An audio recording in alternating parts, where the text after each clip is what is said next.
Break के बाद आपका स्वागत है। लगातार हम बात कर रहे हैं कि आतंकवाद को लेकर आखिरकार पाकिस्तान क्या कार्रवाई करेगी, पाकिस्तान की तरफ से कार्रवाई की जाएगी या नहीं। बातें हो रही है लेकिन कार्रवाई नहीं हो रही है। लेकिन आवाम अब चाहता है कि आतंकवाद को खात्मा हो और आतंकवाद जिस तरह से वहाँ पर खून की नदियाँ बहा रहा है या फिर हमले हो रहे हैं, ये तमाम चीज़ें रुके। और सरकार से बार बार अपील भी की जा रही है। वहाँ के जो जनता हैं वो त्रस्त होकर लगातार आवाज़ दे रहे हैं और यही कह रहे हैं कि कोई तो आए, कुछ हो ऐसा जो आतंकवाद को कैसे खत्म कर दिया जाए। लेकिन हुक्मरान इस बात पर ध्यान नहीं दे रहे हैं। बातें तो कह रहे हैं लेकिन उस दिशा में कोई कदम नहीं उठाए जा रहे, कोई कार्रवाई नहीं हो रही है। आखिरकार दुनिया इस बात को लेकर चिंतित है कि पाकिस्तान पर भरोसा कैसे किया जाए। पाकिस्तान जो बातें तो करता है, कहता तो है कि आतंकवाद को खत्म कर दिया जाएगा, लेकिन आतंकवाद के खात्मे को लेकर क्या कार्रवाई की जा रही है। सबसे अहम सवाल यह है, हैदर नकवी साहब से हम जानना चाहेंगे कि पाकिस्तान के पास भी परमाणु बम है, लेकिन जिस तरह से वहाँ स्थितियाँ बन रही है, आवाम के लोग बार बार चिल्ला रहे हैं, बार बार आवाज़ लगा रहे हैं आतंकवाद के खात्मे को लेकर, लेकिन सरकार या तो मजबूर है या फिर कार्रवाई नहीं करना चाहती है। क्या लगता है आपको कि परमाणु बम पर भी खतरा हो सकता है कभी? जो न्यूक्स हैं पाकिस्तान के पास वो अब जी अमेरिकन कंट्रोल में हैं। जी फरीद क़िदवई साहब हैं, अपने यही बाराबंकी के ही थे, उनके फोर फादर्स, वो उसके हेड हैं। उस पूरे जो इनका इस्टेब्लिशमेंट है वहाँ पर, उसको वो कर रहे हैं। लेकिन वो अमेरिकन कंट्रोल में हैं, इनके सारे न्यूक्स। वो इस बात की इजाज़त नहीं दे रहे हैं कि हाँ पाकिस्तानी कंट्रोल में आए किसी सूरत से। जी उसकी सीधी सी वजह ये है कि अमेरिकन्स जानते हैं कि अगर पाकिस्तान के कंट्रोल में रहा ये सब, तो एक ना एक दिन ये कहीं ना कहीं हाथ मार देंगे तालिबानीज़ या लश्कर तैयबा। जी पाकिस्तानी सरकार, पॉलिटिकल क्लास की जो सबसे बड़ी प्रॉब्लम है और पाकिस्तानी सिक्योरिटी इस्टेब्लिशमेंट की जो सबसे बड़ी प्रॉब्लम है कि उनके ताल्लुकात इतने ज़्यादा गहरे रहे हैं इन एलिमेंट्स से, जो जिहादी एलिमेंट्स हैं, आपके जमाउद दावा के हों, चाहे हाफिज़ सईद हों या मुल्ला फजलुल्लाह हों, ये सब कुछ भी हो, इतने ज़्यादा हैं कि अगर ये कभी ज़िंदा पकड़ गए या इनके ख़िलाफ़ कार्रवाई की और इन्होंने मुंह खोला तो दुनिया के सामने पाकिस्तान शर्मसार हो जाएगा। जी अब आज मुल्ला फजलुल्लाह को ये ढूंढ रहे हैं, जिसको लेकर जनरल राहिल शरीफ आज अफ़गानिस्तान गए हैं जी और वहाँ पर उनसे मांग रहे हैं, क्योंकि मुल्ला फजलुल्लाह जो है अफ़गानिस्तान में ही है। अब मुल्ला फजलुल्लाह वो इंसान है जिसने स्वात वैली में पाकिस्तान फ़ौज पे हमले किए और स्वात को अपने कब्ज़े में ले लिया।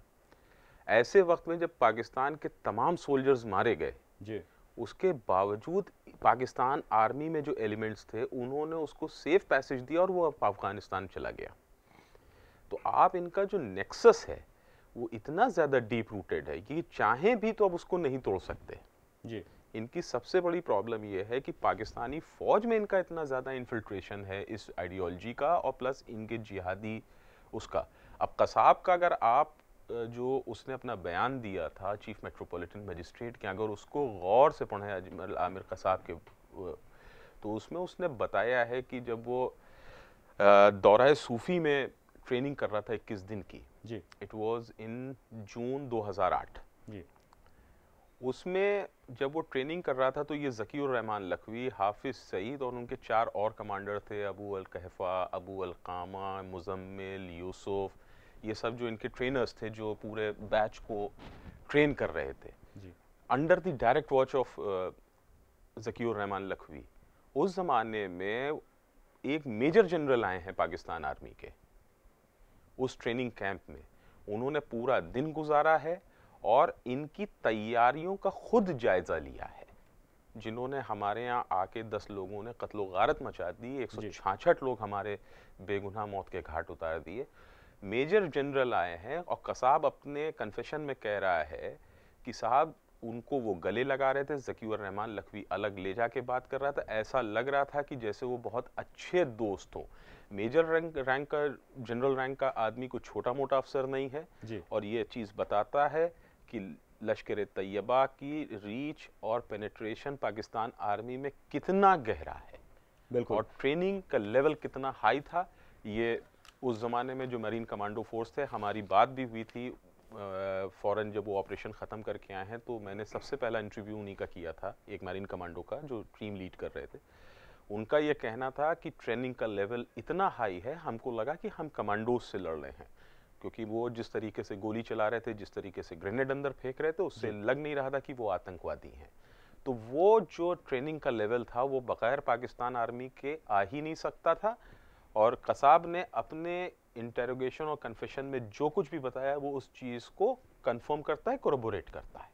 बिल्कुल, बिल्कुल कंफर्म करता है। और बार बार भारत इस बात को लेकर जिक्र भी कर रहा था, पाकिस्तान को ये चेतावनी भी दे रहा था और कह भी रहा था कि जो 26/11 के जो आरोपी हैं उस पर कड़ी कार्रवाई की जाए या फिर भारत के हवाले किया जाए, लेकिन ऐसा हुआ नहीं। हर बार ये बातें की जाती है, मुद्दा उठाया जाता है, हंगामा भी होता है, नाराज़गी भी जताई जाती है, लेकिन वो तमाम जो आतंकी हैं वो बिल्कुल सुरक्षित होते हैं पाकिस्तान में।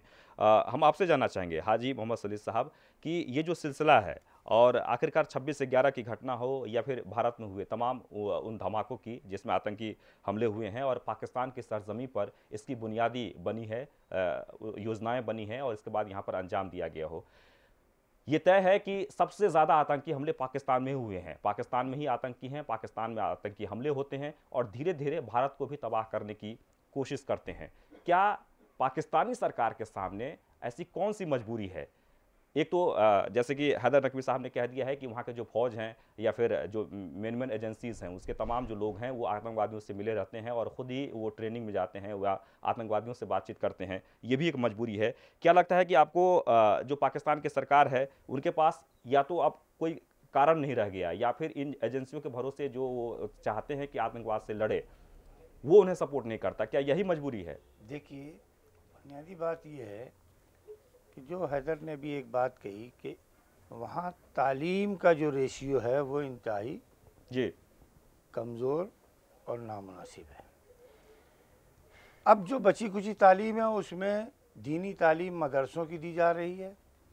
आज मुस्लिम दुनिया हो या बाकी की दुनिया हो, इस्लाम के उन पहलुओं की तालीम की तरफ तवज्जो देनी होगी जिनके नाम पर गुमराह करके इन मासूम बच्चों को जिहाद के लिए उकसा कर इनको अपने सुसाइड बम बनाया जा रहा है। उनको बताया जाए इस्लाम में नबी करीम सल्लल्लाहु अलैहि वसल्लम ने कहीं इन तालीमात को नहीं दिया है। लेकिन बदकिस्मती ये है कि आज दुनिया में सत्ता में बैठे हुए लोग, चाहे वो अमेरिका के अंदर हों या कहीं यूरोप में हों या किसी दूसरी कंट्री में बैठे हों, वो इंसानों का शोषण कर रहे हैं, इंसानों का इस्तेसाल कर रहे हैं। पूरी दुनिया के अंदर थोड़ा सा अगर कोई इस्लामी उसूल कहीं है वो ईरान के अंदर पाए जाते हैं। अमेरिका आज ईरान का सबसे बड़ा दुश्मन बना हुआ है। बाकी जितनी भी है, सऊदी अरब के अंदर इस्लामी कानून नाफिज नहीं है, शहनशाहियत चल रही है, इस्लाम शहनशाहियत के ख़िलाफ़ है। आज मुसलमानों को असरी तालीम और दीनी तालीम से जोड़ कर हमें ऐसे स्कूल कॉलेज कायम करने होंगे जो मदरसा नहीं यूनिवर्सिटी हो, जहां उनको कंप्यूटर और साइंस की तालीम दी जाए। इस्लाम के वजूद का मकसद था इंसानियत के तहफ़्फ़ुज़। कुरान में अल्लाह ने फरमाया, कुंतुम खैर उम्मतिन उखरिजत लिन्नास तामरून बिल मारूफ व तनहौना अनिल मुनकर व तुमिनू बिल्लाह। तुम वो बेहतरीन गिरोह हो, तुम वो बेहतरीन जमात हो, तुम्हें इंसानों की भलाई के लिए पैदा किया गया। इंसानों की भलाई, अगर किसी के सर में दर्द है, अगर हम एक नशीन की टिकिया बनाने में कामयाब हुए तो ये हमने दीन का काम किया। दीन सिर्फ चंद वक्त की नमाज और चंद दिन के रोज़े और कुछ रुपये ज़कात के निकाल देने का नाम नहीं है। दीन नाम है तमाम इंसान अल्लाह की मखलूक हैं, हाँ वो किसी घर में पैदा हुए हों, उनकी फलाह, उनकी तरक्की, उनके तहफ़्फ़ुज़, उनके हुकूक का तहफ़्फ़ुज़, ये है इस्लाम का वो एजेंडा। इस एजेंडे से हटाकर उनको अपने ज़ाती मकसद पूरे करने के लिए इसी अमेरिका ने पाकिस्तान को टेररिस्ट का अड्डा बनाया, रसा को ख़त्म करने के लिए, और रसा के ख़िलाफ़ यहाँ तालिबान को ट्रेनिंगें दी। इसी पाकिस्तान फ़ौज के अंदर उनको शामिल करके उनको वो हथियार फराहम किया और हथियार चलाने की पूरी उनको मशक़ कराई गई। आज उसके नतायज हम भुगत रहे हैं। हमारा देश जो अमन और शांति, जो गांधी के सिद्धांतों पर चलना चाहता है, जो लोहिया के सिद्धांतों पर चलना चाहता है, उस देश के अंदर नफ़रत पैदा कराने के लिए, पूरी दुनिया में इस्लाम को बदनाम करने के लिए, पूरी दुनिया में मुसलमानों को निशाना हदफ बनाने के लिए ये उनके पिट्ठू काम कर रहे हैं, ताकि उनका वर्चस्व, उस अमेरिका का वर्चस्व सऊदी और मुस्लिम ममालिक के अंदर बना रहे, तेल के कुओं पे उनका कंट्रोल रहे, वहाँ की तामीरात के ठेके उनके मुल्कों में जाएं।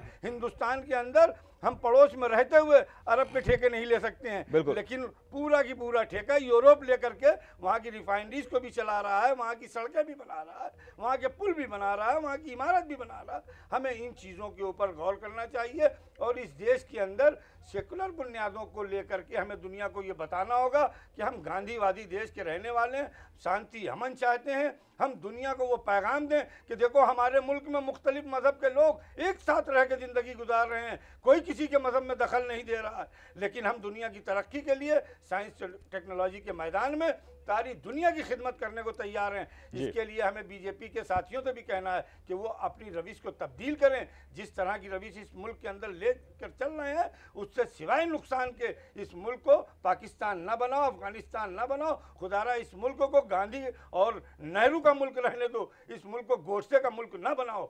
बिल्कुल। ओंकार सिंह जी, हम आपसे भी प्रतिक्रिया लेना चाहेंगे कि आखिरकार आतंकवाद का जो जड़ है वो कहाँ है और क्यों पनपता है इस तरह से, और पाकिस्तान की क्या मजबूरी है?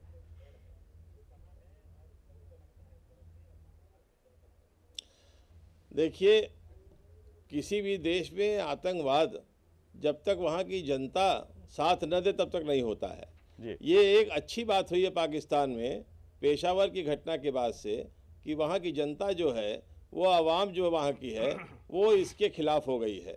अब चाहे सरकार उसके साथ रहे और चाहे मिलिट्री उसके साथ रहे, उसको हर हालत में आतंकवाद का विरोध करना ही पड़ेगा, आतंकवाद पे कंट्रोल करना ही पड़ेगा। लेकिन उस आतंकवाद से भारत को भी बहुत सावधान रहने की ज़रूरत है। और भारत को, जैसा कि अभी सलील साहब ने कहा है, मैं उनकी बात से इत्तेफाक करता हूं कि भारतीय जनता पार्टी को समय रहते आरएसएस, बजरंग दल, शिवसेना जैसी पार्टियों पे कंट्रोल नहीं किया तो भारत की भी स्थिति वैसी ही हो जाएगी जो पाकिस्तान की है। इसलिए यहाँ पर इन सब चीज़ों को देखना पड़ेगा और आतंकवाद को जड़ से निकालने के लिए जब तक पाकिस्तान मन से, उसकी सरकार और आर्मी एक साथ नहीं आती है, तब तक आतंकवाद को कंट्रोल करना इतना आसान नहीं है।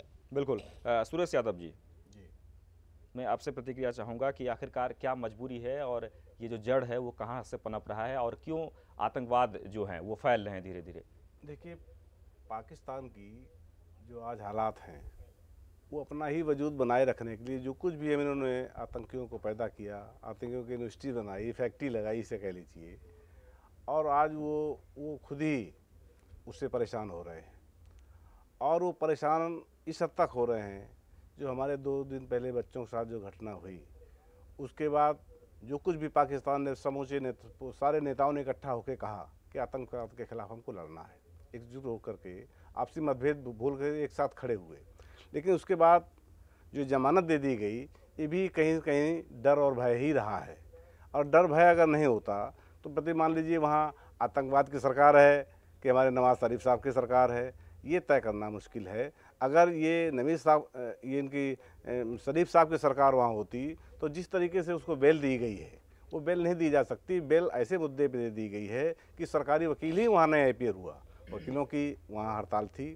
लेकिन सरकार को खूब पता था कि हमको वहाँ अपना रिप्रेजेंटेशन वहाँ भेजना चाहिए और सरकारी पक्ष का कोई वकील ही वहाँ नहीं पहुँचा, इसलिए वहाँ पर उसको बेल दे दी गई। ज़कीउर रहमान लखवी के मामले में तो इंडिया ने इनको कम से कम 10 बार डॉसियर दिए हैं, उसके कुछ डॉसियर्स मेरे पास भी हैं, उसमें बड़ी डेफिनेट और कंक्लूसिव एविडेंसेस हैं ज़कीउर रहमान लखवी के खिलाफ। वो लगातार बात कर रहा है, उसके वॉइस सैंपल्स हैं, सब कुछ है। वो पाकिस्तानी एस्टेब्लिशमेंट ने रखा ही नहीं। वो बात कहने के लिए वहाँ वकील ही उपस्थित नहीं था। इन्होंने वो जितने सबूत हमारे थे वो रखे ही नहीं गए। वो तो भाई बात तो सरकार का वकील कहेगा, एविडेंस कौन रखेगा? सरकार का। हैदर नकवी साहब से हम जानना चाहेंगे, सरकार का एविडेंस रखने वाला वो वकील ही नहीं है तो नहीं वकील नहीं। आप जो उसके खिलाफ आपने केस प्रिपेयर किया है उसी पे ही तो सुनवाई हो रही। उस सुनवाई में जो हिंदुस्तान से जितनी एविडेंसेस गई हैं, जो 10वें दिन चली गई थी, जो लगातार सेक्रेटरी लेवल टॉक्स में फिजाई नंबर 1 पर वहाँ की सरकार दोषी है, जो वहाँ अपनी बात नहीं, बिल्कुल दोषी है, बिल्कुल दोषी है। मैं यही कह रहा हूँ, फैसला कुछ भी ले सकती, जुडिशरी अपने आप कुछ नहीं सोचती। नहीं, जुडिशरी की तो अपनी प्रॉब्लम है, जुडिशरी तो सपोर्ट करती आ रही है। अब जस्टिस इफ्तिखार चौधरी, जिन्होंने लाल मस्जिद वाले मामले में जब मुशर्रफ ने हमला कराया, वहां से लोगों को खदेड़ा। जी, इस वक्त बलदेव भाई शर्मा जी हमारे साथ जुड़ रहे हैं फोन लाइन पर, नेशनल दुनिया के संपादक हैं। बलदेव भाई शर्मा जी, आपका बहुत बहुत स्वागत है। जी जी आज हम आतंकवाद को लेकर लगातार चर्चा कर रहे हैं और देश में इससे लेकर लगातार चिंता भी जताई जा रही है। चिंता का विषय बन गया है, कहीं ना कहीं अंतर्राष्ट्रीय मुद्दा बन गया है कि आखिरकार आतंकवाद का खात्मा कैसे हो। पाकिस्तान की जहां तक बात कर ली जाए, पाकिस्तान में लगातार अब खात्मे की बातें हो रही है आतंकवाद को लेकर, लेकिन कहीं ना कहीं इसे लेकर कोई कार्रवाई नहीं की जाती है, कदम नहीं बढ़ाया जाता। आखिरकार कौन सी मजबूरी है? देखिए, पाकिस्तान का जो आतंकवादी स्रोत है वो मुख्यतः भारत विरोधी है और इसलिए आतंकवाद को अगर पाकिस्तान खत्म कर देगा तो उसका भारत विरोधी खत्म हो जाएगा।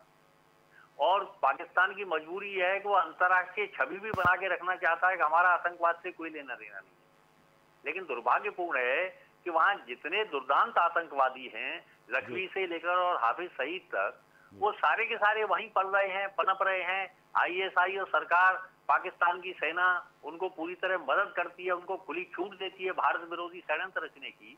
अब लखवी का आप मामला देख लीजिए, जिस तरह से उसको जमानत दी गई वो पूर्व नियोजित पूरा परिदृश्य दिखता है। वकीलों की हड़ताल थी, सरकारी वकील ने कोई प्ली नहीं किया उसके खिलाफ, उसको जमानत मिल गई। और एक दिन पहले ही पाकिस्तान कह रहा है कि हम आतंकवाद को कुचल देंगे और इतनों को फांसी दे देंगे, इतनों के खिलाफ ब्लैक वारंट निकालेंगे। तो ये जो दोहरी मानसिकता है, इसके कारण वहां न कोई कार्रवाई हो सकती है और न पाकिस्तान जब तक भारत विरोध को छोड़ेगा तब तक वो कोई भी ऑपरेशन आतंकवाद के खिलाफ सफल नहीं हो सकता वहां। बिल्कुल। तो बलदेव भाई शर्मा जी, क्या लगता है आपको कि पाकिस्तान की जो राजनीति है वो भारत विरोधी बयानों पर ही चलती है? केवल वहां जो भी सत्ता में आता है उसको सेना और आईएसआई के दबाव में राज करना पड़ता है और उसकी मजबूरी है। अगर भारत विरोध की भाषा नहीं बोलेगा, विशेषकर कश्मीर के खिलाफ वो नहीं बोलेगा, तो वो सरकार चला ही नहीं सकता वहां। आप 47 से लेकर अब तक का इतिहास उठाकर देख लीजिए, कश्मीर के मसले को लेकर भारत विरोधी बयानों पर ही वहां की राजनीति चलती है और इसके कारण पाकिस्तान इतना विश्रृंखलित हो गया है कि वो अपनी खुद की ताकत खोता जा रहा है और जिस आतंकवाद को उसने भारत के खिलाफ पोसा, आज वही आतंकवाद उसके गले की हड्डी बन गया है। अब सेना बिलबिला रही है। जब सैन्य अधिकारियों के बच्चों को कत्ल कर दिया आतंकवादियों ने, तालिबान ने, तब सेना बिलबिला रही है। लेकिन इसी सेना ने उस आतंकवाद को छतरी मुहैया कराई और आज वही आतंकवाद उसके गले को काट रहा है। बिल्कुल। भारत सरकार की जहां तक बात कर ली जाए तो भारत सरकार के लिए क्या करना चाहिए? भारत सरकार, हालांकि आज संसद में आतंकवाद के खिलाफ एक प्रस्ताव भी पास कर लिया गया है, यानी कि सभी दल के लोग यही चाहते हैं कि आतंकवाद खत्म हो और इसके लिए सरकार को सहयोग भी दे रहे हैं। जी देखिए, आतंकवाद अब वैश्विक समस्या बन गया है। उस पर चाहे देश हो चाहे अंतर्राष्ट्रीय मंच, किसी भी प्रकार की राजनीति नहीं होनी चाहिए। आतंकवाद इंसानियत का दुश्मन है, उसको खत्म करने के लिए सबको एकजुट होना पड़ेगा।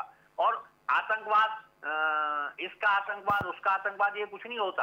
आतंकवाद आतंकवाद है, उसके खिलाफ पूरी विश्व बिरादरी को एकजुट होना चाहिए। और जहां तक भारत का सवाल है, भारत में आतंकवाद को लेकर तरह तरह की राजनीति होती है, उस राजनीति से बाहर जाना पड़ेगा। देश हित का ध्यान रखकर सारे राजनीतिक लोगों को, चाहे वो सरकार हो चाहे विपक्ष हो, पूरी तरह एकजुट होकर उसके खिलाफ लड़ना पड़ेगा। तब जाके आतंकवाद को हम खत्म कर पाएंगे। अन्यथा केवल घोषणाओं से कुछ नहीं होगा।